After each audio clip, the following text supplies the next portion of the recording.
Hello everyone, welcome to a new vlog and Merry Christmas. সবাইকে বড়দিনের অনেক অনেক শুভেচ্ছা জানাই। দিনটা সকলের খুব খুব ভালো কাটুক। আর আগের যে ক্লিপটা আপনারা দেখেছিলেন চার্চের, সেটা আমাদের এখানকারই চার্চ, একদম আমার বাড়ির সামনের যে চার্চটা। কালকে রাত্রিবেলা আমরা 12টা নাগাদ গেছিলাম। মিডনাইট মাসটা আমরা দেখেছি, এর আগের বছরও দেখেছিলাম এবং কলকাতায় থাকতেও আমি এক দুবার কলকাতার চার্চের যে মিডনাইট মাসটা হয়, প্রেয়ারটা হয়, সেটা দেখেছিলাম। তো আমার একটা ভীষণ ভালো লাগা আছে ওটার প্রতি, ভালো লাগে ওটা অ্যাটেন্ড করতে। তো আর এখানে যেহেতু একদম আমার বাড়ির থেকে 2 মিনিট দূরে চার্চটা, তো আমি এর আগের বছরও গেছিলাম আর এবছরও ওটা অ্যাটেন্ড করেছিলাম। খুব বেশিক্ষণ ছিলাম না, আধ ঘন্টা মতন ছিলাম। তো ভাবলাম আপনাদের সাথেও শেয়ার করি। তো আজকে আমাদের একটা লম্বা প্ল্যান আছে বড়দিন সেলিব্রেট করার। বাড়িটা তো টুকটাক সাজিয়েইছি, তবে আজকে সব থেকে বড় যেটা প্ল্যান আমাদের সেটা হচ্ছে কেক বানানো বাড়িতেই। আজকে কেকটা বানাচ্ছে আমার হাজবেন্ড প্রণব, আমি ওকে টুকটাক হেল্প করব। তো আজকে আমরা অরেঞ্জ কেক বানাবো আর সেটাই আমাদের ব্রেকফাস্ট হবে। তো সকাল সকাল উঠে সেটারই প্রস্তুতি চলছে। তাছাড়াও একটা প্ল্যান আছে আমাদের, সেটা হচ্ছে আজকে আমাদের একটা গেট টুগেদার মতন আছে, একটা পটলাক। তো আমাদের বন্ধু বান্ধবদের একটা বন্ধুর বাড়িতে। তো পটলাক মানে হচ্ছে সবাই সবাই কিছু কিছু করে বানিয়ে নিয়ে যাবে খাবার দাবার, ওখানে গিয়ে খাওয়া হবে। তো আমাদের ভাগে পড়েছে সেটা হচ্ছে চিংড়ির চপ। তো কাল রাত্রি থেকে সেটার প্রিপারেশনও শুরু হয়ে গেছে আমাদের। প্রায় 50টা মতন চিংড়ির চপ আমরা বানিয়ে রেখেছি, আপনাদের দেখাচ্ছি একটু পরে। তো এই কেকটা বানিয়ে নেওয়ার পর সেটাকে আবার ভাজা চলবে। তো একটা লম্বা দিন হতে চলেছে, আশা করছি ব্লগটা আপনাদের ভালো লাগবে। তো দেখতে থাকুন। এই দেখুন, পটলাকের জন্য বানানো প্রায় 50টা মতো চিংড়ির চপ কালকে রাত্রিবেলায় বানিয়ে এখানে রেখেছি, পরে ভাজা হবে। এই যে এখানে আমাদের টুকটাক প্রস্তুতি শুরু হয়েছে কেক বানানোর। যেখানে বানানো হবে তার চারপাশে বাটার লাগানো হচ্ছে আর এখানে সমস্ত ইনগ্রিডিয়েন্টস রাখা রয়েছে। এই বাটিটার মধ্যে ময়দা, অল্প একটু নুন, বেকিং সোডা দেওয়া হয়েছে, সেটাকে ভালো করে একটু এইটা দিয়ে ঘুরিয়ে নেওয়া হয়েছে। আর এখানে পাউডার্ড চিনি রাখা রয়েছে। এখানে যেহেতু পাউডার চিনি এমনি পাওয়া যায়, তো আলাদা করে আর চিনি গুঁড়ো করতে হয়নি। আর এই হচ্ছে আজকে আমাদের কেকের মেন হিরো বলা যেতে পারে। অরেঞ্জ কেক, যেহেতু অরেঞ্জ তো রাখতেই হবে। স্টার্ট হলো যেটা দিয়ে, সেটা হচ্ছে এই অরেঞ্জের যে খোসাটাকে, সেইটাকে হালকা করে একটু ঘষে নেওয়ার হচ্ছে, যাতে ওটার ফ্লেভারটা খুব সুন্দরভাবে আসে।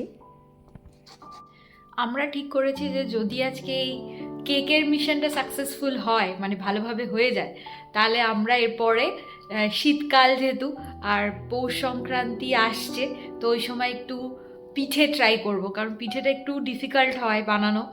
আমি কখনোই ট্রাই করিনি, তো আমি আর ও দুজনে মিলে তাহলে ট্রাই করে দেখবো যে বানানো যায় কিনা। কমলালেবুর খোসাগুলোকে চিনির সাথে ভালো করে মিশিয়েছে। আর এবার যেটা করা হবে, এই কমলালেবুগুলোকে ব্লেন্ডারে ব্লেন্ড করে নেওয়া হবে। ওটার রসটা যেহেতু লাগবে এই কেকটা বানানোর জন্য, তারপর এটার সাথে মেশানো হবে। এই যে কমলালেবুর রস বার করা চলছে। অল্প একটু কোকো পাউডার দিল। কোকো পাউডারটা বেশ একটু চকলেটি চকলেটি একটা স্মেল আসে আর খেতেও লাগে একটু।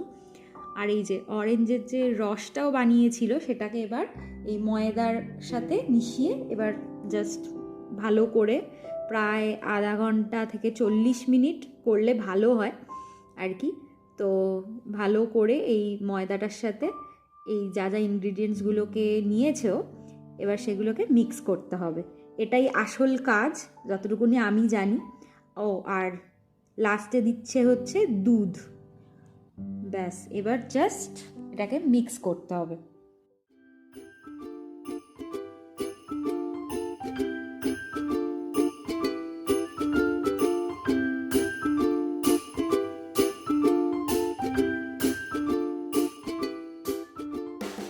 ব্যাস, আমাদের ব্যাটার মোটামুটি রেডি, যেরকম আপনারা এটা দেখতেই পাচ্ছেন। খুব পাতলাও নয় আবার খুব ঘনও নয়। আর ওভেনটাকে আমরা মোটামুটি 180 ডিগ্রিতে প্রি হিট করে একটু রেখেছিলাম। এবার ঢুকিয়ে দেবো মোটামুটি আধা ঘন্টার জন্য। আর টু বি ভেরি অনেস্ট, খুব ভালো একটা অরেঞ্জের স্মেল আসছে। কেকের ফাইনাল আউটকাম দেখে তো মনে হচ্ছে ভালোই ঠিকঠাক হয়েছে। এবার আমি এই কাঠিটা দিয়ে এবার টেস্ট করে দেখছি।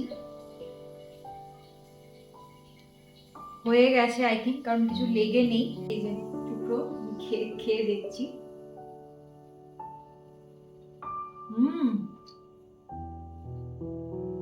দারুণ হয়েছে, দারুণ।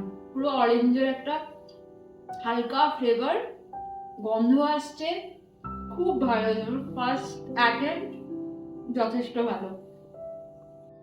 বাই দ্য ওয়ে, আমাদের যেই ক্রিসমাস সেট আপটা রয়েছে, এই সান্তাটা কিন্তু আমি কিনেছিলাম আমাদের বেলজিয়ামের। আমি এই কিছুদিন আগে একটা ক্রিসমাস মার্কেটে গিয়েছিলাম, আপনাদের হয়তো মনে থাকবে, ঘেন্টে। ওখানকার মেলা থেকে এই সান্তাটাকে আমি কিনে নিয়ে এসেছি। এই হরিণটা এখানকারই একটা দোকান আছে, ফ্লাইং টাইগার্স বলে, ওখান থেকে কেনা। আর এই ক্রিসমাস ট্রিটা হেমা বলে একটা স্টোর থেকে কেনা। চটপট করে লাঞ্চটা করে নিচ্ছি। এখন মোটামুটি 2টো মতন বাজে। আর আজকে যেহেতু প্রচুর রান্নাবান্না হচ্ছে, তো প্রেশার কুকারেই একটু হালকা করে দই আর ক্যাপসিকাম দিয়ে চিকেন করে নিয়েছি, পাতলা ঝোল। এখন বিকেল 4:30 বাজে। মোটামুটি বেলা 12টা থেকে চপ ভাজতে শুরু করেছি একদিকে। তো এখন মোটামুটি হাফের বেশি কমপ্লিট ভাজা। ভাজতে তো বেশি একটু সময় লাগে, একবারে মোটামুটি 5টা 4টে করে দিচ্ছি। তো আশা করছি আর আধা ঘন্টার মধ্যে হয়ে যাবে। এখন প্রায় 6টা সন্ধে, ওই মিনিট 5 মতন বাকি। আর আমি রেডি হয়ে গেছি একদম পার্টির জন্য। এটা ভেতরে পরে তো যাওয়ার সময় একটা ওই মোটা জ্যাকেট পরে যেতেই হবে, কিন্তু ভেতরটা তো গরম থাকে। জ্যাকেটটা ছেড়ে এই হচ্ছে আমার ড্রেস। আর আপনাদের দেখাই আমাদের সমস্ত যেগুলো চিংড়ির চপ সকালবেলা আপনাদের দেখিয়েছিলাম, সে তো ভাজা হয়ে গেছে। তো সেগুলোর এখন প্যাকিং চলছে, তো চলুন আপনাদের দেখাই।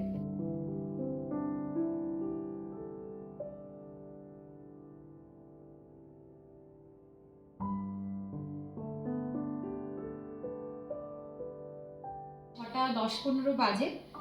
আর এই যে আমরা একদম রেডি। আর এই 3টে ব্যাগে এরকমভাবে ঢুকিয়ে নিয়েছি, দুজনে মিলে ক্যারি করে নিয়ে চলে যাব। কাছে খুব একটা দূরে না, বন্ধুর বাড়ি। তো চলুন বেরিয়ে পড়া যাক।